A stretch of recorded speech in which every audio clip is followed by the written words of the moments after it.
All right, glad to know you're still with me. Do you ever feel like your money mysteriously disappears every month? You're not alone. Many of us fall into spending traps that leave our wallets empty and our financial goals out of reach. Well, in this interview, we'll explore the psychology behind spending habits, identify common pitfalls, and discover strategies to build a secure financial future.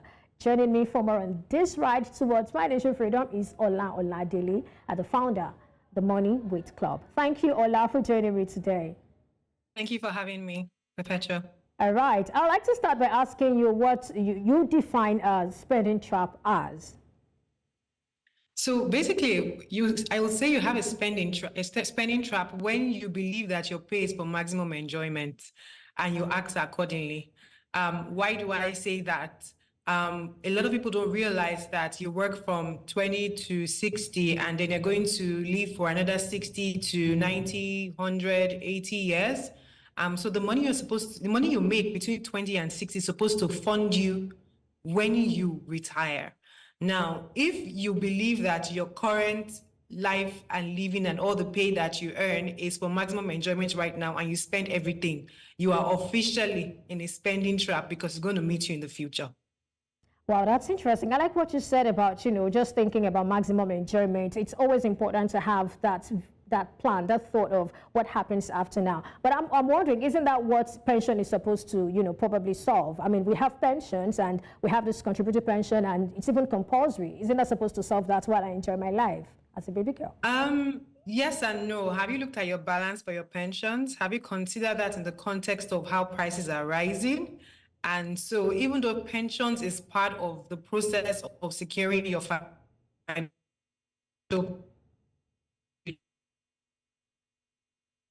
all that you do, especially that. Okay, I guess that's the network trying to mess us up there. But of course, I mean, that's an interesting conversation talking about, pensions. You can always say, okay, I have pensions. But then, just like she said, if you just keep money somewhere, the money is going to keep falling. I know that there are gains and all of that for pensions. But of course, be that as it may, anything can really happen, though. So we just have to also plan for ourselves and by ourselves. Thank you so much for making that point. But then, how then should I deal with this not good enough spending habit? So the first thing I would say is your goal is actually how to save. So don't look at it as a spending trap, but look at it from a negative perspective. But look at it as I have a goal that I must start saving, then I will subsequently start investing. Now, when you put in the context of I want to start saving, the first thing I would say is what is your personality with money? Are you someone that you spend on the go? Or are you someone that you're meticulous and you're slow in your spending? Depending on what kind of personality you have when it comes to spending, then you now begin to say, how do I begin to position myself? An example, if you're a spontaneous person, then it means that you should have less access to cash on the go because you would have spent it without realizing. So for that kind of person, you probably need to slow down, maybe have only one card, maybe do a cap, things like that. But the first thing is, your goal is how to save, and then you now understand how you spend.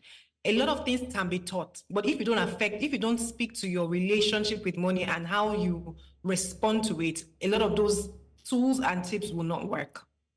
All right, talking about that, we know financial experts always talk about this 50-30-20 rule. But even that will work for everyone, saying that could be a suicide mission for some persons who do not even earn enough to even take them home, as we always say in the Nigerian parlance. So can people like that also save? Because you talked about saving. So I'll answer that question in two angles. Yes, everyone can save. The problem is that people think that everybody must be saving the same amount of money.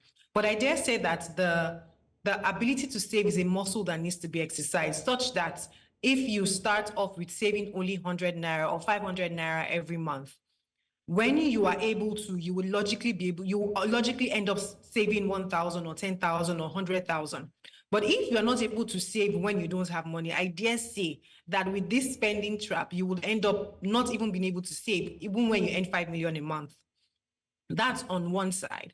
But on the other side, also, when it comes to the 50-30-20, from my experience with my one-on-one clients, I have found that it doesn't entirely work. And what happened, and why do I say that? Because it might not be your reality. People are in different phases. People have different um, needs per time. You might be able to do more, you might be able to do less. But the major thing is to actually, one, have a goal that you must save, and number two, have a good sense of how much you actually earn and how much you can afford, and then put that away. All right, so this 50-30-20, I'm sure some persons may be wondering what's 50-30-20. I mean, I would like you to just speak to what that necessarily means. Okay, so 50% of you. So let's use numbers, right? You earn 100 naira.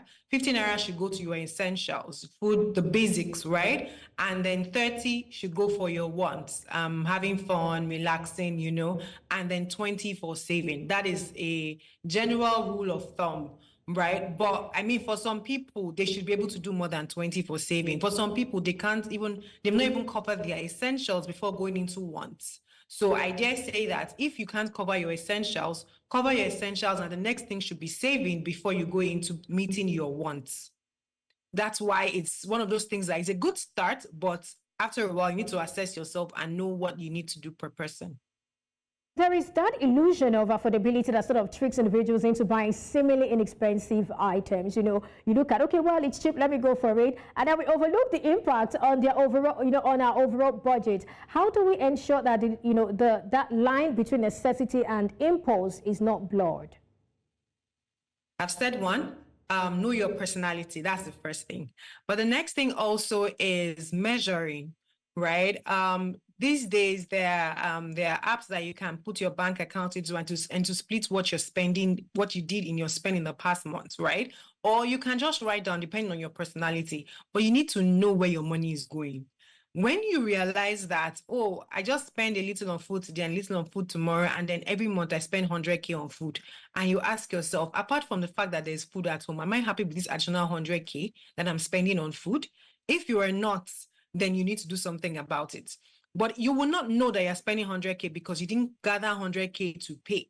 So the first thing is actually measure. You need to know where your money is going. When you know where it's going, then you can now decide what you need to stop, what habits you need to change, what makes you spend 100K on food. Is it where you are going to eat?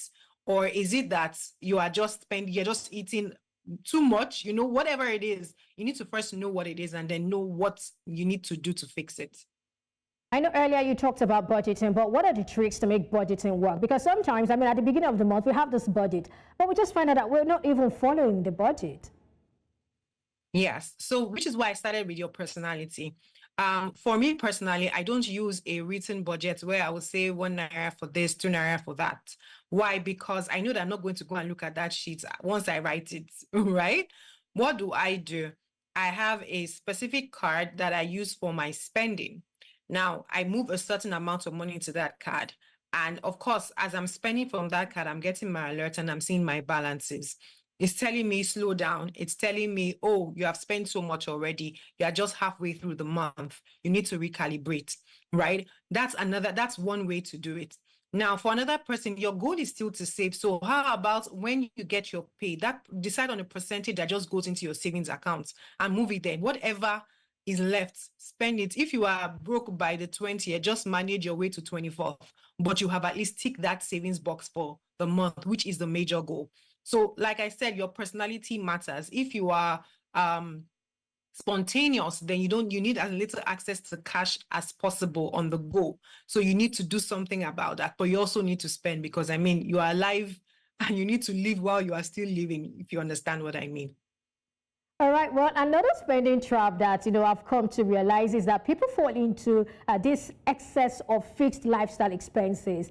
As people make more money, they sort of commit themselves to larger lifestyle expenses. Oh, this house is too small. I need a better house. I need a better neighborhood. I need a bigger car. My children should go to bigger schools and all of those things. I'd like you to sort of help us strike a balance here. When my income increases, shouldn't I also change my lifestyle, or is there a moderation to trying to change your lifestyle and all that?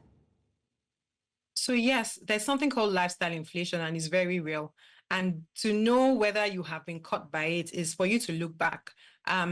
Let's say you started off your career earning 100K, you were broke. You moved to earning 500K, you were still broke. You moved to earning 1 million, you were still broke, right? That means you are suffering somewhat from lifestyle inflation. Now, how do you really fix lifestyle inflation, I will tell you what I did. Because it's very easy for you to get caught in it, especially when you start working. What I did was I told myself that I'm going to live on a budget of 2 pays a go. What do I mean? Let's say I started off in earning 100K, and I moved to 200K, then I moved to 300K. By the time I got to 300K, I should be living like someone that earns 100K happier. So for me, I set my standard of 2 pays a go. So if you see me living right now, I'm living with 300K. I'm living like someone that earns 100K. And then when I go to 400, I'll live like someone that earns 200K while I'm building for my future. At some point in time, I would stop working, or I can have the liberty of saying I'm not going to work for a year, while I would have built capital to support my life and the lifestyle I want to live. But you have to be intentional about it, or else you are going to get caught by lifestyle inflation. You know, there is this pressure, really. I mean, you work in a place, you all know how much you earn. At least there is, let's say, there's a standard in some offices, you know, the least anybody earns is this or that. I mean, what about, how do you handle that pressure? Every other person is living large, TGIF, everybody is fine and happy. And then you're this sense who is just, isn't that going to make you feel somehow? How do you manage such pressure? So what are the pressures? Let's look at them. The pressure is in dressing. The pressure is in eating out. The pressure is in what else? Maybe car, right? Now, that car one, because cars are so expensive right now, you have to close your eyes and you have to do what you need to do. There's no sentiment to it. But when it comes to dressing, right? Buy quality. When you buy quality, it blends in. If you have black shirts or white shirts or plain blue shirts and their quality, you can wear the same top-notch shirt for a whole year and nobody will know because you are looking sharp, right? When it comes to food, you can, in your budget, decide that, okay, once a month, I'm going to go out with the team and we're going to go to this certain place and this is how much it costs. So I'm going to put that money away. But on another day or every other day, I bring my food from home. There's nobody that is going to attack you for bringing your food at home. It's just in your mind that you think there's something socially unacceptable about it. But if you bring really nice food from home every day, you will find the person that brings their spoon to support you in your eating. That's just the reality. So so when it comes to personal finances, right, there is this sense of self-confidence. There is this not looking at what the next person is doing that you need to imbibe, or else it just can't work. All right, well, for starters, you talked about saving and investing. So how can we imbibe the habit of saving, investing, and maybe you should also share your expert tips on instruments to consider? So when it comes to saving, I always say set up systems and not events. What do I mean? A system is, for example, you have a direct debit. There's a particular bank account that you put all your savings into. That is the same bank account that when you're opening your stockbroking account, you use. So if there are dividends, it goes to that account. So you know that everything about that account is saving and investing. You set that up. That's one system. The next thing you do is you have a direct debit. So let's say you earn 100K and you decide I'm going to be saving 5K every month. That 5K, as your pay goes in, your bank automatically debits that your salary account and moves to that savings account. Without any effort from you, you have ticked the savings box. And if you save 5K, for example, the fact is that by the end of the year, you have 60K. And imagine for someone who earns 100K to have 60K in savings, that is good. It might not look good to the person that earns 1 million, but for someone that earns 100K a month, having savings of 60K at the end of the year is a big deal. Now, that's for saving. Now, as you begin to save, there are investment opportunities. The federal government has their savings bonds, which the minimum entry is 5K, and the rate's currently about 18%. That is always good, especially on the condition that you understand that the money you are investing is not going to come back to you until 3 years or 2 years, because that's the tenor. So when I'm saying this is what you can invest in, you also have to stop and actually understand more about it than just what I'm saying in the next 1 minute. There are also stocks, but the risk of stocks is that it goes up and goes down. But in the long term, if you invest in a good company, over time, you would make good money off it and you'll be happy you started. Now, so I can just leave with those two, but the most important thing beyond this 1 minute conversation is that you need to get educated on investment opportunities. There are many and they are good, and they don't have to be out of this world, right? You have to also consider when you say the returns are astronomically high, like a 20-30%, you are taking high risk. So understand the risk before you start. But yeah, I think that's enough, at least for a start. All right, thank you so much, Oler Oladele, CFA, founder, the Money Wit Club. Thank you so much for your thoughts on the show today. Thank you.